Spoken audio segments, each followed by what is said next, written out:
ಇಷ್ಟೊತ್ತು ನಾವು FIR ಬಗ್ಗೆ ಸವಿವರವಾಗಿ ನಿಮಗೆಲ್ಲ ಮಾಹಿತಿ ತಿಳಿಸಿದ್ವಿ. ನಮಗೆಲ್ಲ ಅರ್ಥ ಆಗಿದೆಯಾ? ನೋಡಿ,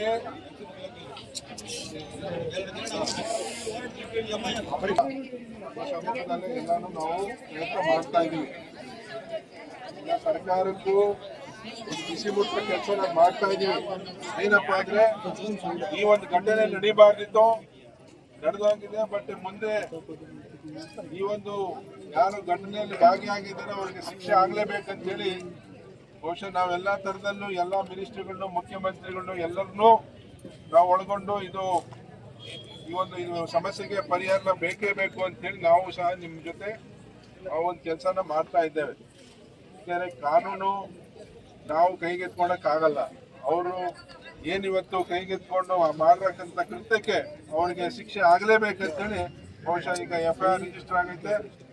103/1 ಕೇಸು, ಬಹುಶಃ ಅದು ಕೊಲೆ ಕೇಸು. ಅಂತ ಒಂದು ಕೇಸನ್ನ ಇವತ್ತು ನಾವು ಮಾಡಿರೋದೇ ಒಂದು ಮುಖ್ಯವಾದ ವಿಚಾರ.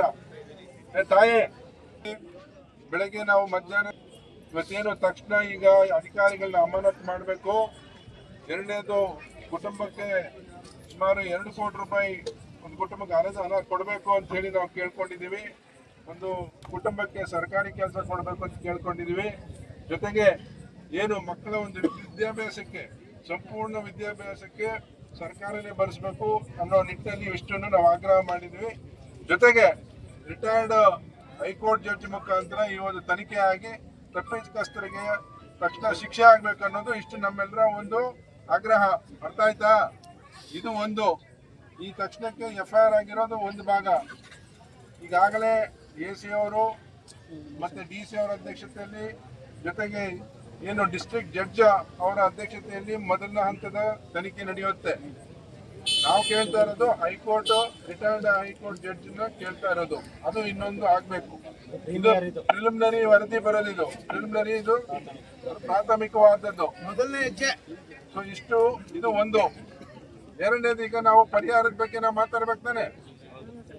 ಸೊ ಪರಿಹಾರದ್ದು ಈಗ ನಾವು ಕೇಳಿರೋದು ಒಂದು ಕುಟುಂಬಕ್ಕೆ 2 ಕೋಟಿ ಅನುದಾನ ಕೊಡಬೇಕು ಅಂತೇಳಿ ಮುಖ್ಯಮಂತ್ರಿಗಳಿಗೆ ನಾವು ಮನವಿ ಮಾಡಿದ್ದೇವೆ.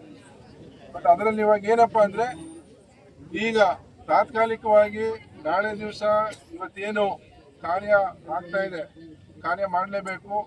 ಸೊ ಈ ತಕ್ಷಣ ನಮ್ಗೆ ಪರಿಹಾರ ಘೋಷಣೆ ಮಾಡಲೇಬೇಕು ಅಂತೇಳಿ ನಾವು ಕೇಳ್ಕೊಂಡಾಗ ಬಹುಶಃ ಅವರು ಫಸ್ಟ್ 5 ಹೇಳಿದ್ರು ನಾನು ಒಪ್ಪಿಲ್ಲ, ಈಗ 10 ಹೇಳಿದ್ರು ಒಪ್ಪಿಲ್ಲ. ಕೊನೆಗೆ 15 ಲಕ್ಷ ರೂಪಾಯಿ ಒಂದು ಕುಟುಂಬಕ್ಕೆ ಕೊಡಬೇಕು ಅಂತೇಳಿ ತಾತ್ಕಾಲಿಕವಾಗಿ ಅವ್ರು ಕೊಟ್ಟು, ಅವರ ಏನು ಮುಂದಿನ ಕಾರ್ಯ ಆಗೋ ತನಕ, ಏನು ಈ ತನಿಖೆ ಆಗಿ ಇನ್ನೂ ಹೆಚ್ಚು ಇವ್ರು ಯಾರು ತಪ್ಪಿತಸ್ಥರ ಮೇಲೆ ಏನಾಗುತ್ತೆ ನೋಡಿಕೊಂಡು ಉಳಿದಂತ ಪರಿಹಾರನ ಮುಂದಿನ ದಿನಗಳಲ್ಲಿ ಆದಷ್ಟು ಬೇಗ ಅವ್ರು ಕೊಡಲೇಬೇಕು ಅಂತೇಳಿ ನಾವು ಆಗ್ರಹ ಮಾಡ್ತಾ ಇದೀವಿ.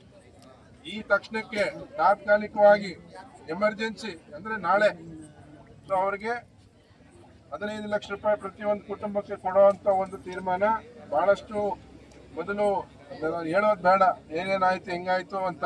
ಅವೆಲ್ಲ ದಯವಿಟ್ಟು ಅದನ್ನ ಎಲ್ಲೂ ನೀವು ಅದು ವಿಚಾರದಿಂದ ನಾವು ಮಾಡಿದ್ದೇವೆ.